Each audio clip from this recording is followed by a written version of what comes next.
সংবাদমেললৈ কেইটামান গুৰুত্বপূৰ্ণ বিষয়ত আমি আমাৰ আজি সংবাদমেল আয়োজন কৰিছোঁ। সংবাদমেল আনুষ্ঠানিকভাৱে সিদ্ধান্তসমূহ আমাৰ দলৰ সভাপতি জুৰুণজ্যোতি গগৈ ডাঙৰীয়া সম্বোধন কৰিব। আমাৰ আজি সংবাদমেলত আমাৰ দলৰ কাৰ্যকৰী সভাপতি পৱন ডেকা ডাঙৰীয়া, আমাৰ সম্পাদক অমৃত খাটনীয়া ডাঙৰীয়া, যুটীয়া সম্পাদক অমিতাভ বৰঠাকুৰ ডাঙৰীয়া, আমাৰ স্প'ক্স পাৰ্চন কল্পনা শৰ্মা, আমাৰ তথ্য আৰু প্ৰযুক্তি সম্পাদক দেৱজিৎ চৌধুৰী আজিৰ সংবাদমেলত উপস্থিত আছে। আমি নিশ্চয় জ্ঞাত যে আমি আমাৰ দলৰ প্ৰতিষ্ঠাকাল 1 বছৰ সম্পূৰ্ণ কৰাৰ সময় সমাগত। অহা 17 ডিচেম্বৰ তাৰিখে আমাৰ দলে 1 বছৰ সম্পূৰ্ণ কৰিব আৰু 10 ডিচেম্বৰ তাৰিখে শ্বহীদ দিৱস আছে। গতিকে আমি আমাৰ দলে 10 ডিচেম্বৰ পৰা 11 ডিচেম্বৰলৈ জাতীয় স্বাভিমান যাত্ৰা ত্যাগৰ পৰা সংকল্পলৈ এক কাৰ্যসূচী ঘোষণা কৰিম। আজি আমাৰ দলৰ সভাপতি ঘোষণা কৰিব। প্ৰতিখন দলৰ সভাপতি আমাৰ এই কাৰ্যসূচী ঘোষণা কৰাৰ উপৰিও যোৱাকালি অসম চৰকাৰৰ কেবিনেটে গ্ৰহণ কৰা কিছু সিদ্ধান্তৰ পৰা আমাৰ দলীয় বক্তব্য ৰাখিবলগীয়া আছে। আমাৰ দলৰ সন্মানীয় সভাপতি জুৰুণজ্যোতি গগৈ ডাঙৰীয়াৰ এই বক্তব্য আপোনালোকৰ শ্ৰদ্ধাৰ সাংবাদিক বন্ধুসকল, দলৰ কাৰ্যকৰী সভাপতি পৱন ডেকা ডাঙৰীয়া, সাধাৰণ সম্পাদক দেৱজিৎ ভূঞা ডাঙৰীয়া, কেন্দ্ৰীয় সমিতিৰ সন্মানীয় বিষয়ববীয়া কৰ্মকৰ্তাসকল, মই আপোনালোক সকলোলৈকে দলৰ তৰফৰ পৰা আন্তৰিক শ্ৰদ্ধা জ্ঞাপন কৰিছোঁ। সকলোলৈকে শুভেচ্ছা জনাইছোঁ, অভিনন্দন জনাইছোঁ। আমি দুটা বিষয় লৈ মূলতঃ আজি এই সংবাদমেলৰ আয়োজন কৰিছোঁ। এটা বিষয় যোৱাকালি কেবিনেটত APSC পৰীক্ষা সম্পৰ্কত ভাষা সম্পৰ্কীয় এটা সিদ্ধান্ত, আৰু দ্বিতীয় বিষয়টো হ'ল যে আমি সমগ্ৰ অসমৰ প্ৰেক্ষাপট শেহতীয়াকৈ দেখিছোঁ বা বিগত সময়ছোৱাত যি কৃষি আইন বাতিল কৰাৰ পিছত, খাৰিজ কৰাৰ পাছত প্ৰধানমন্ত্ৰীয়ে যেতিয়াই ঘোষণা কৰিলে তাৰ পাছত সমগ্ৰ অসমৰ বিগত সময়ছোৱাত সংকটৰ যিটো ভয়াৱহ পৰিৱেশ পৰিস্থিতিৰ প্ৰাসংগিকতা, ইয়াৰ বিৰুদ্ধে সৃষ্টি হোৱা গণ আন্দোলনৰ যিটো গুৰুত্ব, সেইটোৰ মানুহৰ মাজত পুনৰ এটা জাগৰণ সৃষ্টি হৈছে বা মানুহে এই বিষয়টোক লৈ এটা নতুন চিন্তাৰে আগবঢ়াৰ কাৰণে সকলোৱে সংকল্প লোৱাৰ পৰিৱেশ এটা ইতিমধ্যে আৰম্ভ হৈছে। গতিকে আমি আমাৰ দলটো জন্ম কেনেকুৱা প্ৰেক্ষাপটত আপোনালোক সকলোৱে জানে। জাতীয় সংকট, জাতিসত্তাৰ আত্মপ্ৰতিষ্ঠাৰ সংগ্ৰামক বিভিন্নজনে বিশ্বাসঘাতকতা প্ৰতাৰণা কৰাৰ পাছত আমি এটা নতুন চিন্তা, নতুন সংকল্প, উদ্দেশ্য লৈ বিগত সময়ছোৱাত জাতীয় মহান বীৰ শ্বহীদসকলৰ ত্যাগৰ আদৰ্শক সৰুগত কৰি আগবাঢ়ি যাবৰ কাৰণে চিন্তা চৰ্চা কৰিছোঁ। গতিকে আমি 1 বছৰ সম্পূৰ্ণ কৰিম। এই প্ৰেক্ষাপটত আমি আমাৰ দলটোৰ যিটো ৰাজনৈতিক সংগ্ৰামী যিটো ধাৰা, জাতীয় জীৱনৰ আত্মপ্ৰতিষ্ঠাৰ মহাসংগ্ৰাম বুলি যাক আমি কওঁ, সেই ধাৰাটোৰ এটা পৰিকাঠামো বা এটা ফাউণ্ডেশ্যন পুনৰ আগবঢ়াই লৈ যাবৰ কাৰণে এই প্ৰেক্ষাপটত আমি চিন্তা চৰ্চা কৰি অহা 10 ডিচেম্বৰ জাতীয় জীৱনৰ প্ৰথমগৰাকী অসম আন্দোলনৰ শ্বহীদ খৰ্গেশ্বৰ তালুকদাৰ পুণ্য স্মৃতিত আমি প্ৰতি বছৰে সমগ্ৰ অসমৰ ৰাইজে পালন কৰে। আৰু আমিও অসম জাতীয় পৰিষদে অহা 10 ডিচেম্বৰ তাৰিখৰ পৰা 19 ডিচেম্বৰ তাৰিখলৈকে আমি জাতীয় স্বাভিমান যাত্ৰা নামৰ কাৰ্যসূচীৰে বিভিন্ন ধৰণৰ কাৰ্যসূচীৰ যোগেদি আমাৰ সংগ্ৰামী ধাৰা আৰু বিভিন্ন ধৰণৰ জাতিটোক সুৰক্ষিতভাৱে আগবঢ়াই লৈ যাবৰ কাৰণে প্ৰয়োজনীয় চিন্তা চৰ্চাৰে আমি কাৰ্যসূচী ৰূপায়ণ কৰাৰ কাৰণে চিন্তা চৰ্চা কৰিছোঁ। আৰু এই গোটেই জাতীয় স্বাভিমান যাত্ৰাৰ এই ধাৰাটোক আমি ত্যাগৰ পৰা সংকল্পলৈ বুলি আমি অভিহিত কৰিছোঁ। কাৰণ ত্যাগ, আমাৰ জাতীয় মহান বীৰ শ্বহীদসকলৰ ত্যাগৰ মূল লক্ষ্য আছিল অসমক সুৰক্ষিত কৰা, অবৈধ বিদেশীৰ আগ্ৰাসনৰ বিৰুদ্ধে অসমৰ মানুহ যাতে সুৰক্ষিত হয়, সাম্প্ৰদায়িকতাৰ দৃষ্টিভংগীৰে যাতে বাহিৰৰ যিটো বিদেশী নাগৰিকৰ সমস্যা, এই সমস্যাটোক যাতে কোনো কাৰণতে বিপথে পৰিচালিত কৰিব নোৱাৰে, আমাৰ অধিকাৰ যাতে প্ৰতিষ্ঠা হয়, আমাৰ ভাষা, কৃষ্টি, সংস্কৃতি যাতে সুৰক্ষিত হয়, সেই চিন্তাৰে মহান বীৰ শ্বহীদসকলে তেওঁলোকে জীৱনৰ সৰ্বোচ্চ ত্যাগ কৰিছিল।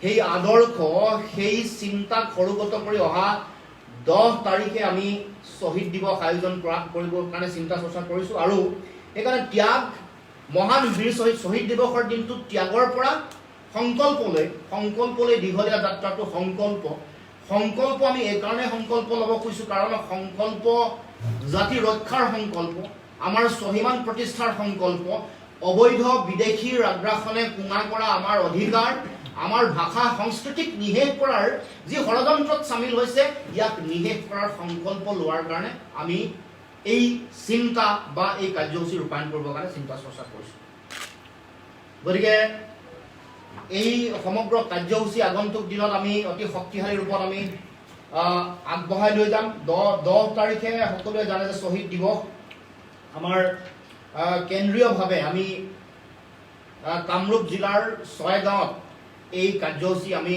অনুষ্ঠিত কৰিম দুদিনীয়াকৈ হ'ব 9 আৰু 10 তাৰিখে 10 তাৰিখে এগৰাকী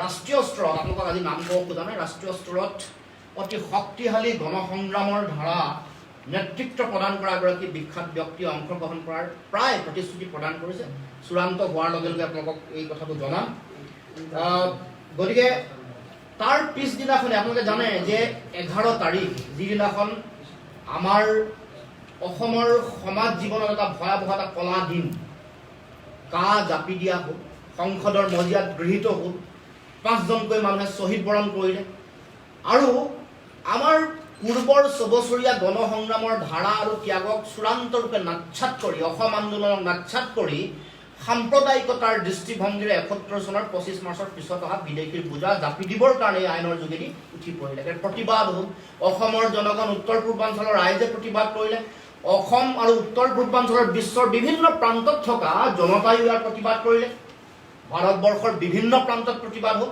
কিন্তু তাৰ পাছতো চৰকাৰে কিন্তু এই আইন তেওঁলোকে বাতিল নকৰি তেওঁলোকে এই আইনৰ যোগেদি অবৈধ বিদেশী বোজা জাপি দিবৰ কাৰণে চিন্তা চৰ্চা কৰিলে গতিকে আমি 11 তাৰিখটো কলা দিন হিচাপে যিহেতু সেই দিনটো গৃহীত হৈছে 11 তাৰিখ জাতিটোৰ কাৰণে এটা কলা দিন হিচাপে প্ৰতিবাদী কাৰ্যসূচী আমি ৰূপায়ণ কৰিম 12 তাৰিখে যিহেতু আমাৰ বীৰ শ্বহীদসকলৰ সেইদিনাখন গুলীবিদ্ধ হৈছে বিৰোধী গণ আন্দোলন আৰম্ভ হোৱাৰ লগে লগে প্ৰতিবাদ কৰিবলৈ গৈ মৃত্যুবৰণ কৰা এই 5 গৰাকী বীৰ শ্বহীদৰ সোঁৱৰণত আত্মবলিদান দিৱস হ'ব আৰু কাৰ্যসূচী ৰূপায়ণ কৰা হ'ব তেওঁলোকৰ স্মৃতিত 5টা ঠাইত আমি কাৰ্যসূচী ৰূপায়ণ কৰিম তাৰ উপৰিও আমি এই কাৰ্যসূচী আমি কেন্দ্ৰীয়ভাৱে এটা স্থানত আমি কৰাৰ কাৰণে আমি চিন্তা চৰ্চা কৰিছোঁ গতিকে 12 তাৰিখ আত্মবলিদান দিৱস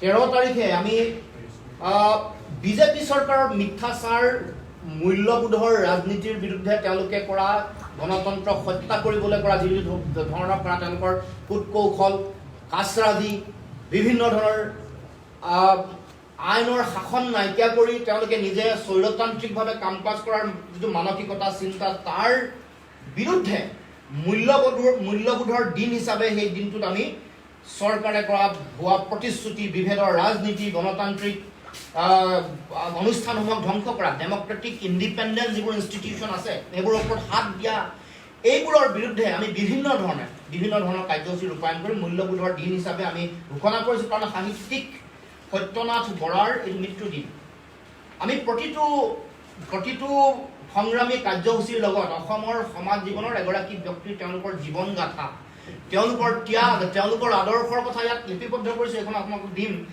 10 ডিচেম্বৰ দিনটোত আমাৰ ভাষাৰ পূজা হেমচন্দ্ৰ বৰুৱাৰ জন্মদিন গতিকে ভাষা যিহেতু সংকটত গতিকে সেই শ্বহীদ দিৱসৰ লগত এই বিষয়টো ভাষা সম্পৰ্কীয় কথা হেমচন্দ্ৰ বৰুৱাৰ পবিত্ৰ স্মৃতিত শ্ৰদ্ধাঞ্জলি জনোৱাৰ কাৰণেও আমি এটা খুব সৰ্বাংগ সুন্দৰকৈ কেন্দ্ৰীয়ভাৱে কৰাৰ কথা আমি চিন্তা চৰ্চা কৰিছোঁ তাৰ লগে লগে 14 তাৰিখ দিনটো আমি জাতীয়তাবাদৰ যিহেতু সংকট হৈছে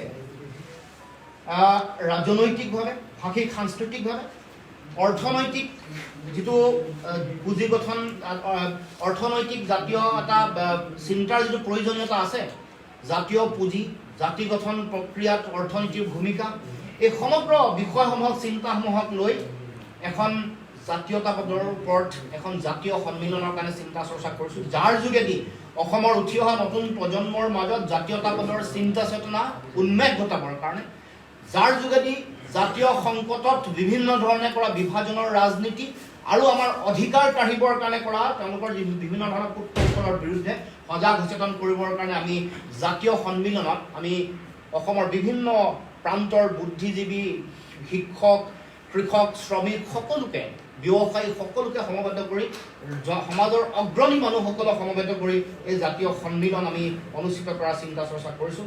15 তাৰিখে মই ইতিমধ্যে কোৱা যিটো আমি অৰ্থনৈতিকভাৱে আমি অসমৰ সমাজ জীৱন এতিয়া ভাৰাক্ৰান্ত, অৰ্থনৈতিক শোষণ দিল্লীৰ পৰা চলি আছে, আমাৰ সম্পদৰ ওপৰত লুণ্ঠন চলি আছে, কিন্তু আমি ন্যায় পোৱা নাই আজিলৈকে। আমাৰ সম্পদ যিমান প্ৰাকৃতিক সম্পদ আজি আছিল, সকলো প্ৰাকৃতিক সম্পদৰ ওপৰত আমাৰ অধিকাৰো সাব্যস্ত হোৱা নাই। তাৰ ওপৰত জাতিটোক স্বাৱলম্বী কৰিবৰ কাৰণে চৰকাৰে কোনো ধৰণৰ ৰণকৌশল বা তেওঁলোকৰ পৰিকল্পনা প্ৰস্তুত কৰা নাই। উন্নয়নৰ শ্লোগানৰ কথাত কেৱল মাত্ৰ কিছু তেওঁলোকৰ হিতাধিকাৰী আঁচনিৰ কথা প্ৰতিফলিত হয়, কিন্তু এটা জাতিক স্বাৱলম্বী কৰিবলৈ লগা মূল কথা, জাতিটোৰ জাতীয় পুঁজি শক্তিশালী কৰিবলৈ, সকলোকে কাম কাজ দিবলৈ, সকলো উৎপাদনশীল চৰিত্ৰ দিব পৰা চৰকাৰৰ কোনো ধৰণৰ পৰিকল্পনা নাই।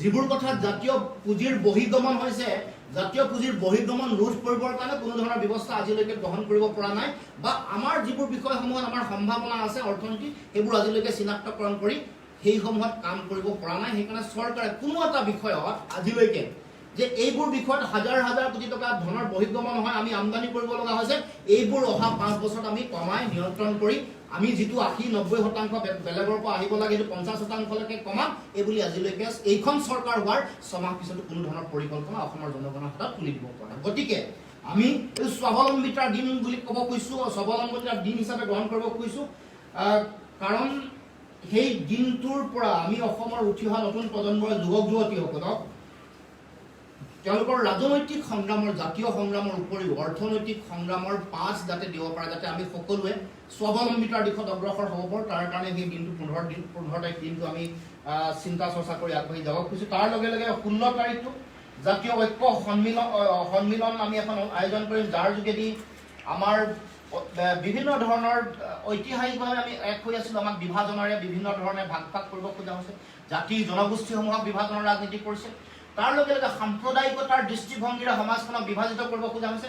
আমাৰ ঐতিহাসিক যিটো পৰিকাঠামো, আমাৰ সমন্বয়ৰ ঐতিহাসিক চিন্তা চেতনা, ঐতিহাসিক সমলবোৰে আমাৰ অসমৰ জনগণৰ জাতীয়তাবাদৰ স্বাভিমানক যেনেকৈ শক্তিশালী ৰূপত প্ৰতিষ্ঠা কৰে, আমাৰ ঐক্য সমন্বয়ক যেনেকৈ প্ৰতিনিধিত্ব কৰে, এই সমগ্ৰ চিন্তাত প্ৰতিফলিত কৰিবলৈ আমি জাতীয় ঐক্য সন্মিলন এখন কৰাৰ কথা চিন্তা চৰ্চা কৰিছোঁ। আৰু 17 তাৰিখ প্ৰতিষ্ঠা দিৱস, এই দিনটোত আমি আমাৰ প্ৰতিষ্ঠা দিৱস কেন্দ্ৰীয়ভাৱে মাজুলীত আমি আয়োজন কৰিম। প্ৰতিষ্ঠা দিৱসৰ সংকল্প হ'ব আমি যাতে আগন্তুক দিনত জাতিটোক যাতে শক্তিশালী ৰূপত লৈ যাওঁ, আৰু আমাৰ জন্মলগ্নৰ যিটো চিন্তা, জাতিৰ কাৰণে, জাতিটোৰ সুৰক্ষিত ভৱিষ্যতৰ কাৰণে জাতিটোক কেতিয়াও গাদ্দাৰী নকৰোঁ, কোনো কাৰণতে। যিসকলে গাদ্দাৰী কৰিছে সেইসকলক চিনাক্তকৰণ কৰি উলিয়াই জনগণৰ মাজত তেওঁলোকক দেখুৱাব লাগিব, আৰু জনগণেও যাতে বুজি উঠিব লাগিব যে জাতিৰ কাৰণে, সমাজৰ কাৰণে তেওঁলোকে কেৱল মাত্ৰ সকলো স্বাৰ্থ, তেওঁলোকে জাতি সমাজৰ স্বাৰ্থ বিসৰ্জন দি কেৱল মাত্ৰ নিজৰ ভৱিষ্যত সুৰক্ষিত কৰিবৰ কাৰণে কাম কাজ কৰিছে। গতিকে আমি প্ৰতিষ্ঠা দিৱসত অসমৰ জনগণৰ মাজলৈ সেই বাৰ্তা প্ৰেৰণ কৰিবৰ কাৰণে আমি প্ৰয়াস কৰিম। তাৰোপৰিও আগন্তুক দিনত আমাৰ ভৱিষ্যতৰ কাৰণে আমি কেনেকৈ আগবাঢ়িম সেই সম্পৰ্কত চিন্তা চৰ্চা কৰাৰ এটা ৰণকৌশল তৈয়াৰ কৰা হ'ব। 18 তাৰিখে মহিলাসকলক লৈ এটা কাৰ্যসূচী আছে, আমি বিশেষ কাৰ্যসূচী আমি ৰূপায়ণ কৰাৰ চিন্তা চৰ্চা কৰিছোঁ। আৰু 19 তাৰিখে গল্প সম্ৰাট ছৈয়দ আব্দুল মালিকৰ যিহেতু মৃত্যুদিন, এই দিনটোত নাহৰনী তেখেতৰ প্ৰতি শ্ৰদ্ধাঞ্জলি জনাই সেই দিনটোত আমি জাতীয় স্বাভিমান যাত্ৰাৰ সামৰণি মাৰিব খুজিছোঁ। কাৰণ যি সময়ত সাম্প্ৰদায়িকতাৰ যোগেদি সমাজখনক ভাঙি থান বান কৰি দিব খোজা হৈছে, সেই সমগ্ৰ চেতনাক আমি নাশত কৰি, ধ্বংস কৰি আমাৰ ঐতিহাসিক যিটো সমন্বয়, ঐতিহ্যপূৰ্ণ সমন্বয়ৰ যিটো সাতাম পুৰুষীয়া ভেটি, ইয়াক সুৰক্ষিত কৰাৰ বাৰ্তা নাহৰণিৰ পৰা অসমৰ জনগণৰ মাজলৈ আমি প্ৰেৰণ কৰা হ'ব। গতিকে এইখিনি আমি আহি থাকিবলগীয়া দিনসমূহত আমাৰ জাতিটোৰ ত্যাগ আৰু সংকল্পলৈকে, জাতিক সুৰক্ষিত কৰাৰ সংকল্পলৈকে, শ্বহীদসকলৰ ত্যাগৰ আদৰ্শক সৰুগত কৰি জাতীয় পৰিষদে আগবাঢ়ি যাব আমাৰ এই কাৰ্যসূচীবোৰ লৈ। গতিকে এইখিনি আপোনালোকৰ আগত অৱগত কৰিলোঁ। তাৰ লগে লগে যোৱাকালি অসম চৰকাৰে কেবিনেটত এটা ভয়াৱহ সিদ্ধান্ত গ্ৰহণ কৰিছে। আপোনালোকে সকলোৱে জানে যে যোৱাকালি কেবিনেটত সিদ্ধান্ত গ্ৰহণ কৰিছে যে APSC পৰীক্ষাত অসম অথবা অসমীয়া অথবা অসমৰ অন্যান্য স্বীকৃত ভাষা কোৱাত সবলীল হ'ব লাগিব বুলি কৈ তেওঁলোকে মুখ্যমন্ত্ৰীয়ে ব্যাখ্যা আগবঢ়াইছে যে অসমত হিন্দীভাষী মানুহৰ সংখ্যা যথেষ্ট বেছি, অসমত বাংলাভাষী বৰাক উপত্যকাত বাংলা ভাষা চলে, এই বুলি কৈ অসমীয়া ভাষা বাধ্যতামূলকভাৱে জানিব লগা অসম লোকসেৱা আয়োগৰ যিটো সিদ্ধান্ত বা চিন্তা ইয়াক নাকচাত কৰি নতুন নিয়ম দিবৰ কাৰণে উঠি পৰি লাগিছে। যি সময়ত এটা সময়ত চৰকাৰে অসমৰ বিদ্যালয়সমূহত কেন্দ্ৰীয় বোৰ্ডৰ বিদ্যালয় আৰু সকলোতে অসমীয়া ভাষা বাধ্যতামূলক কৰিম বুলি এখন চৰকাৰে কৈছিল, তাৰ বিপৰীতে অসম প্ৰশাসনিক সেৱাৰ পৰীক্ষাৰ পৰা কৌশলপূৰ্ণভাৱে তেওঁলোকে অসমীয়া ভাষাক একাষৰীয়া কৰিবৰ কাৰণে বা বাহিৰৰ পৰা প্ৰাৰ্থী আহি ইয়াত অসমত পৰীক্ষা দিয়াৰ যিটো ব্যৱস্থা এই সুযোগ দিবৰ কাৰণে তেওঁলোকে উঠি পৰি লাগিছে। তেওঁলোকে কৈছে যে APSCত অসমীয়া ভাষা জানিবই লাগিব, যিটো কথা আগতে আছিল এই কথাৰ ধৰণটো তেওঁলোকে এইটো নোহোৱা কৰি পেলাইছে। তেওঁলোকে জনজাতীয় ভাষাসমূহক তেওঁলোকে জানিব লাগিব বুলি কৈছে, ঠিকে আছে, তাৰলৈকে ঠিকে আছে, কিন্তু তাৰ পাছত যেতিয়া মুখ্যমন্ত্ৰীয়ে বক্তব্যত ব্যাখ্যা কৰিছে যে অসমত যিহেতু হিন্দীভাষী মানুহৰ সংখ্যা বেছি, গতিকে হিন্দী জানিলেও হ'ব এই বুলি মুখ্যমন্ত্ৰীয়ে উল্লেখ কৰিছে। তাৰ উপৰিও গতিকে বাঙালী ভাষা জানিলেও হ'ব এই কথাটো তাৰমানে অসমীয়া ভাষাৰ যিটো গুৰুত্ব, অসমীয়া ভাষা বাধ্যতামূলকভাৱে জানিব লাগিব, এই কথা নাইকিয়া কৰিবৰ কাৰণে উঠি পৰি লাগিছে। এইটো এটা আত্মঘাতী সিদ্ধান্ত তেওঁলোকে গ্ৰহণ কৰিছে। যি সময়ত আমি প্ৰশ্ন কৰিব খুজিছোঁ, যি সময়ত পশ্চিমবংগ, বিহাৰ, উত্তৰ প্ৰদেশত অসমৰ প্ৰাৰ্থীয়ে তাত অসমীয়া ভাষাৰ যোগেদি তাৰ স্থানীয় ভাষা নাজানিলে আন ভাষাত তেওঁলোকে পৰীক্ষা দি তেওঁলোকে তেওঁলোকৰ ৰাজ্যিক বোৰ্ডৰ তেওঁলোকৰ প্ৰশাসনিক সেৱা, তেওঁলোকৰ লোকসেৱা আয়োগৰ পৰীক্ষাত তেওঁলোকে অৱতীৰ্ণ হ'ব পাৰিব জানো? গতিকে এই যিটো সিদ্ধান্ত, এই সিদ্ধান্ত কোনো কাৰণতে কেতিয়াও গ্ৰহণীয় নহয় আৰু এই সিদ্ধান্ত বাতিল কৰিবৰ কাৰণে অসম জাতীয় পৰিষদে আমি দাবী উত্থাপন কৰিছোঁ। অসমত অসমীয়া ভাষা জানিবই লাগিব, অসমীয়া ভাষা বাধ্যতামূলকভাৱে জনাৰ যিটো ব্যৱস্থা, এই ব্যৱস্থা বাহাল থাকিব লাগিব, এইটো অসম জাতীয় পৰিষদৰ দাবী।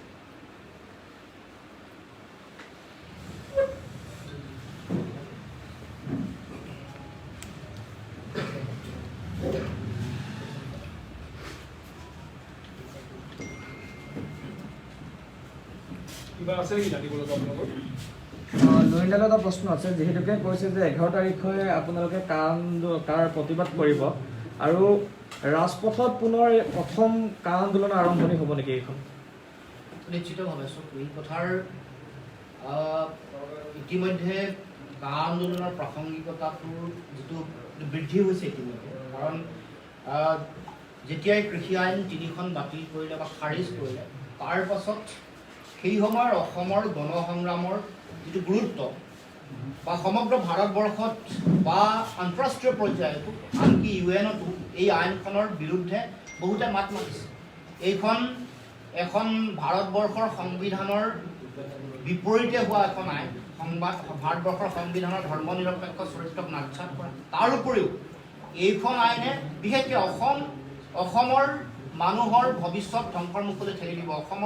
অসমত যিহেতু আমাৰ অসম চুক্তি আছে, অসম চুক্তি 71 চনৰ 25 মাৰ্চলৈকে অহা বিদেশীসকলৰ এই আমি ইতিমধ্যে যিহেতু গ্ৰহণ কৰিছোঁ, গতিকে 71 চনৰ 25 মাৰ্চৰ পিছত কোনো ধৰ্মৰ ভিত্তিত বিদেশী সংস্থাপন দিয়াৰ কথা কোনো কাৰণতে হ'ব নোৱাৰে। গতিকে এই আইনখনৰ লগত জড়িত হৈ থকা সাম্প্ৰদায়িক মেৰু বিভাজনৰ যিটো চিন্তা, সাম্প্ৰদায়িক লক্ষ্যৰে জাপি দিয়া যিখন আইন, এই আইনৰ বিৰুদ্ধে আমি ভাবোঁ যে আগন্তুক দিনত সংগ্ৰাম কৰাটো প্ৰয়োজন, উচিত, আৰু সেইকাৰণে এই সংগ্ৰাম আগন্তুক দিনত আৰম্ভ হ'ব আৰু সকলো দল সংগঠন, ৰাজনৈতিক অৰাজনৈতিক সকলো দল সংগঠনে ঐক্যবদ্ধভাৱে এই সংগ্ৰামত চামিল হ'বৰ কাৰণে আহ্বান জনাইছোঁ। কাৰণ গণতান্ত্ৰিক আন্দোলনৰ গুৰুত্ব, প্ৰাসংগিকতা আছে, সেই কথা এই কৃষকসকলৰ আন্দোলনে প্ৰমাণ কৰিলে। আন্দোলন কৰি কি পায় বুলি প্ৰশ্ন কৰা সকলৰ উত্তৰ এই যিখন বিল আছে তাৰ বিৰুদ্ধে কৃষকসকলে কৰা আন্দোলন আৰু তাৰ পিছত পোৱা ফলাফল। গতিকে আমি ভাবোঁ যে আহি থাকিবলগীয়া দিনসমূহত আমি এই আইনখনৰ বিৰুদ্ধে শক্তিশালী ৰূপত আন্দোলনত অৱতীৰ্ণ হোৱাটো প্ৰয়োজন আৰু আমিও এই আন্দোলনত শক্তিশালী ৰূপত আমি অৱতীৰ্ণ হ'ম। বিগত বৰ্ষতো যিধৰণে আন্দোলন হ'ল, তাৰপিছত দেখা গৈছিলে বা ভবা গৈছিলে যে বিজেপিক হয়তো এবাৰ অসমৰ ৰাইজে উৎখাত কৰিব, কিন্তু তাৰ সম্পূৰ্ণ এটা বিপৰীত ছবি দেখা গ'ল। অধিৱেশনতো তাৰ সেই এগেইনষ্টৰ বিশেষ হ'ল আৰু এতিয়া মুখ্যমন্ত্ৰীগৰাকীয়ে কৈছে যে অসমৰ ৰাইজে আৰু আন্দোলন কৰিব ওলাই নাহে। চব কালি সেই কথাৰ মই উত্তৰ দিছোঁ যে গণতন্ত্ৰত গণতান্ত্ৰিক সংগ্ৰামৰ গুৰুত্ব আছিল আৰু আছে।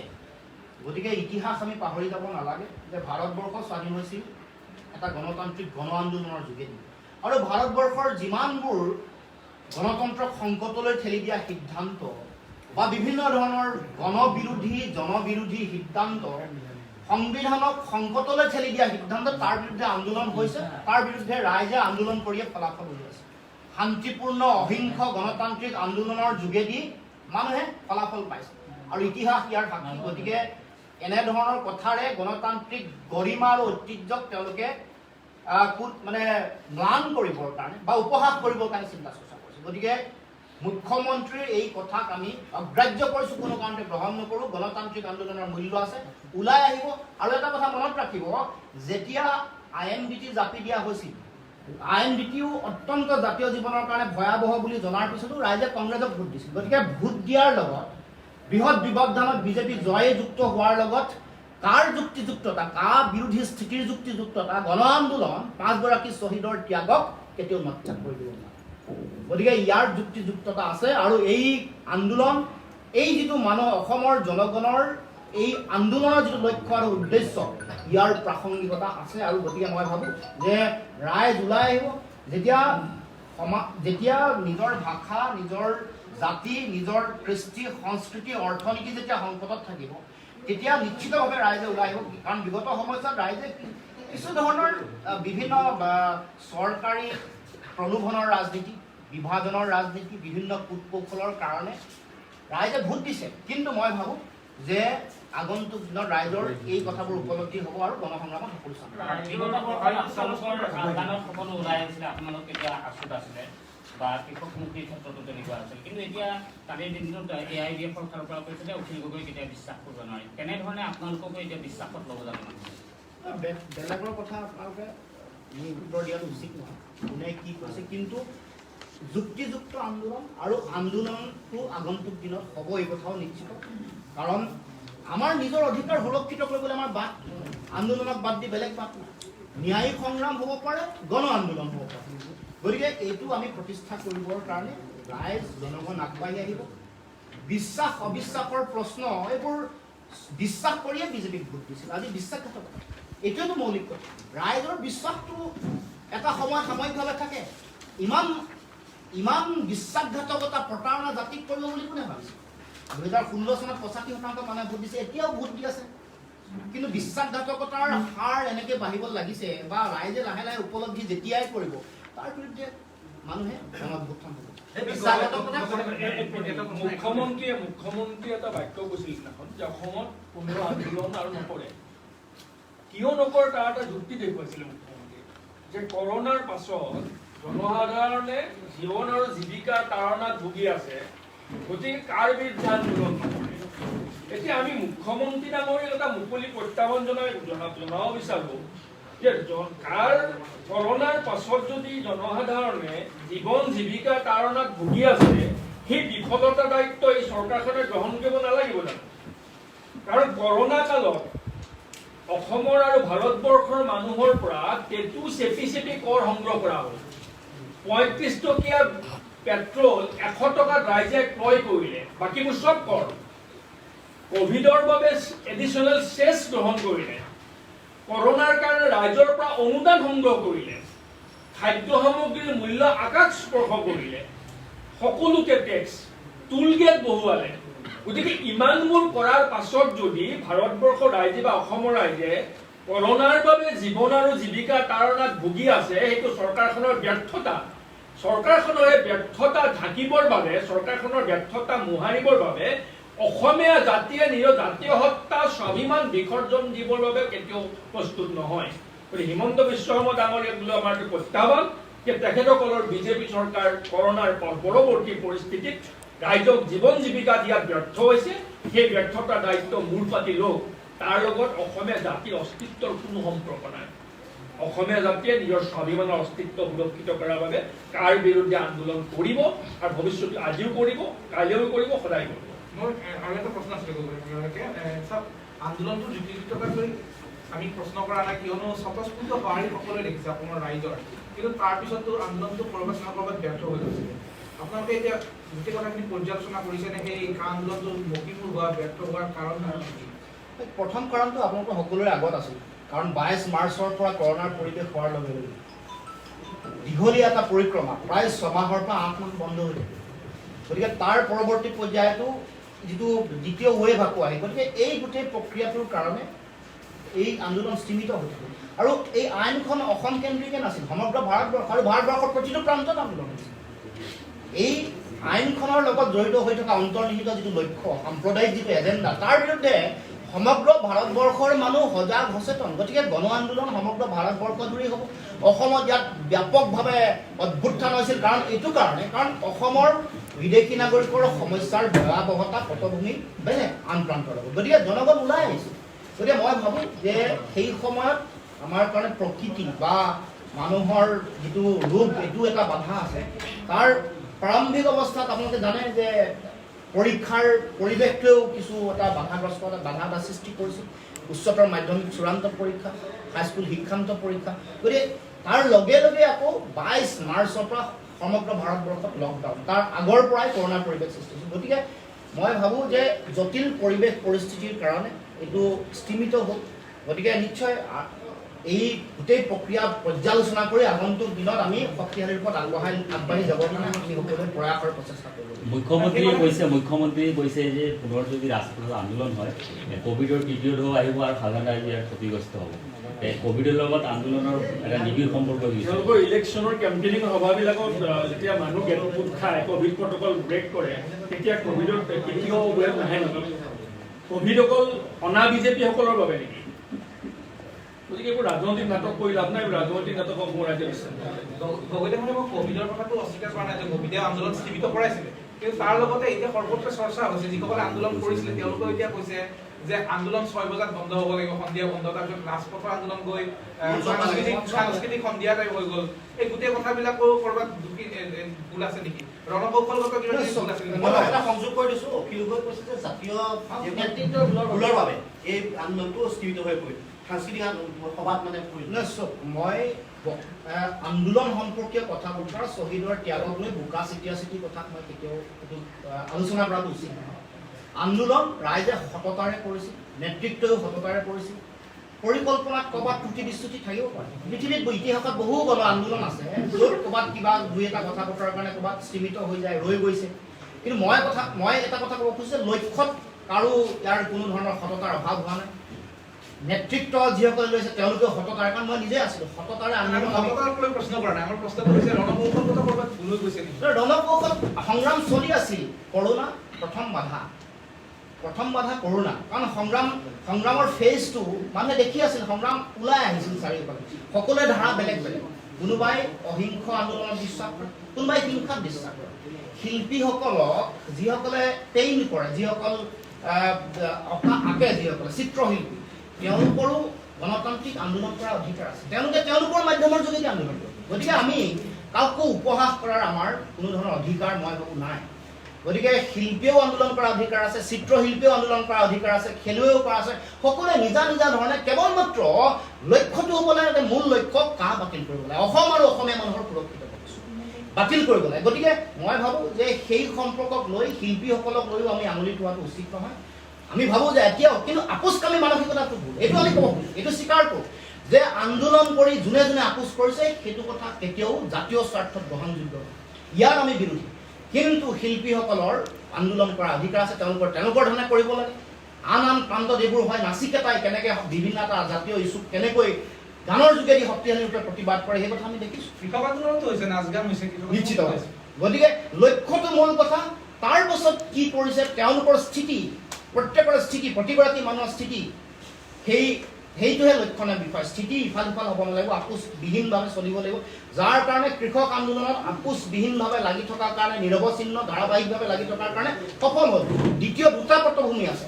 কৃষক আন্দোলনত যিসকল কৃষক জড়িত হৈছে তেওঁলোকৰ সন্তান সৰহভাগ সৈনিক, সকলো ৰাষ্ট্ৰৰ দেশৰ সকলো আৰ্মি, প্ৰায়বোৰে আৰ্মি, নতুবা কোনোবা ৰিটায়াৰ্ড আৰ্মি, জানে এই কৃষক আন্দোলনৰ ভয়াৱহতাই কোনটো স্থানত হিট কৰিব। এই ভয়াৱহতা গম পোৱাৰ পিছত তেওঁলোকে বাধ্য হৈছে।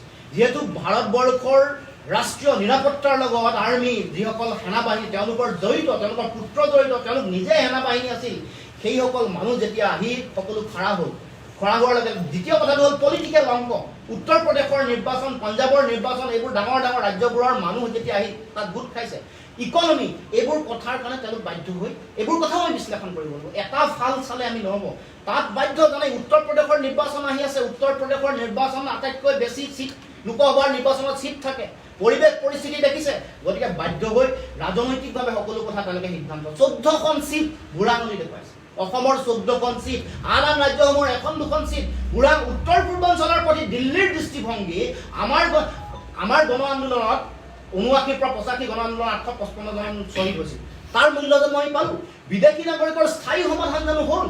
গতিকে আমি শ্বহীদ বৰণ কৰিলেও নিৰৱচ্ছিন্নভাৱে 6 বছৰ 7 বছৰ ত্যাগ কৰিলেও দিল্লীয়ে আমাক কেতিয়াও ন্যায় দিয়া নাই। এইটো হ'ল মৌলিক কথা। কাৰণ আমি যদি আমাৰ নিজৰ মাজত যদি এনেকুৱা ধৰণৰ বোকা ছটিয়া ছটি কৰি থাকোঁ, লক্ষ্যত উপনীত হ'ব। লক্ষ্য, আমাৰ মূল লক্ষ্য দিল্লী। সকলোৱে এই কথাটো উপলব্ধি কৰিব লাগিব। দিল্লীৰ এই অন্যায় অবিচাৰ আৰু যিসকলে তেওঁলোকৰ ইয়াত তেওঁলোকৰ মতে উঠা বহা কৰে, তেওঁলোকে জাতিক পৰা অন্যায় অবিচাৰৰ বিৰুদ্ধে অসমৰ জনগণ ঐক্যবদ্ধ হ'ব লাগিব। যি জাতিক ভাল পায়, দেশক ভাল পায়, তেওঁলোকে মই ভাবোঁ এই কথা উপলব্ধি কৰিব আৰু পৰৱৰ্তী দিনত সংগ্ৰামত চামিল হ'ব। সংগ্ৰাম কিবা কাৰণত সীমিত হৈছে, স্থবিৰ কৰিছে, বেলেগ কথা, কিন্তু আমি যে সংকটত আছোঁ এই কথাটো সত্য, এইটো সঁচা। সেই কথা উপলব্ধি কৰি প্ৰত্যেকেই আন্দোলনত জঁপিয়াই পৰিব লাগিব। দীঘলীয়া হ'ব, তাৰ কাৰণে চিন্তা কৰিব নালাগে। কিন্তু আমি যদি জাতিটো এবাৰ যদি নিশেষ কৰে, কোনো ধৰণৰ কোনোৱে কাকো সমালোচনা কৰিব নোৱাৰিব, কোনোৱে কাকো বোকা ছটিয়া ছটি কৰিব নোৱাৰিব, কোনোৱে কাক লৈ ৰাজনীতি কৰিম বুলি ভাবি লাভ নাথাকিব। গতিকে মই ভাবোঁ সকলোৰে প্ৰতি মই বিনয়েৰে আহ্বান জনাইছোঁ, লক্ষ্য আমাক কৰা অন্যায় অবিচাৰ অত্যাচাৰৰ বিৰুদ্ধে ঐক্যবদ্ধভাৱে সংগ্ৰাম কৰা। আৰু কা আন্দোলন যেতিয়া চলিছিল তেতিয়া আমাৰ দল জন্ম হোৱা নাছিল। গতিকে আচলতে কা সম্পৰ্কীয় আন্দোলন সম্পৰ্কীয় কথাত আমাৰ দলৰ প্ৰত্যক্ষ উত্তৰ দিবলগীয়া কথা নাই। যদিও আমি ধাৰণা কৰোঁ যে দেশ বুলিলে আদেশ নালাগে, জাতিৰ বাবে সংগ্ৰাম কৰা অধিকাৰ সকলোৰে আছে। কাইলৈ যদি লুৰিণজ্যোতি গগৈ মোক বা প্ৰবীন্দ্ৰ ডেকা ডাঙৰীয়াক গ্ৰেপ্তাৰ কৰি আন্দোলন কৰাৰ কাৰণে জেলত পঠিয়াই দিয়ে, মোৰ দলটো যদি আন্দোলন বন্ধ কৰি দিয়ে, দলে আন্দোলন চলাই থাকিব। আমাৰ দলে আমি জেলত থাকিলে আমাৰ দলে আন্দোলন চলাই থাকিব। আৰু কোনো কাকো আন্দোলনটো মানা কৰা নাই। মানে কথাটো এনেকুৱা চাওক, যদি ভাবিছিল যে কা আন্দোলনটো কোনোবাই কাৰোবাৰ পন্থাটো শুদ্ধ নাছিল, শুদ্ধ পন্থাৰ অন্যও কৰাৰ অধিকাৰ আছে। গতিকে আন্দোলনটো সকলোৱে কৰাৰ অধিকাৰ আছে। গতিকে আমি ভাবোঁ যে জাতীয় স্বাৰ্থত, জাতীয় স্বাভিমানৰ স্বাৰ্থত, জাতিৰ সুৰক্ষিত ভৱিষ্যত, আমি জাতীয় চিন্তাধাৰাৰ দল সংগঠন সকলোৱে ৰাজনীতিৰ ঊৰ্ধত থাকি একত্ৰিতভাৱে একে চিন্তাধাৰা যদি আগবাঢ়ি যাব পাৰোঁ, নিশ্চিতভাৱে আন্দোলনৰ সফলতা লাভ কৰিম। ঠিক আছে।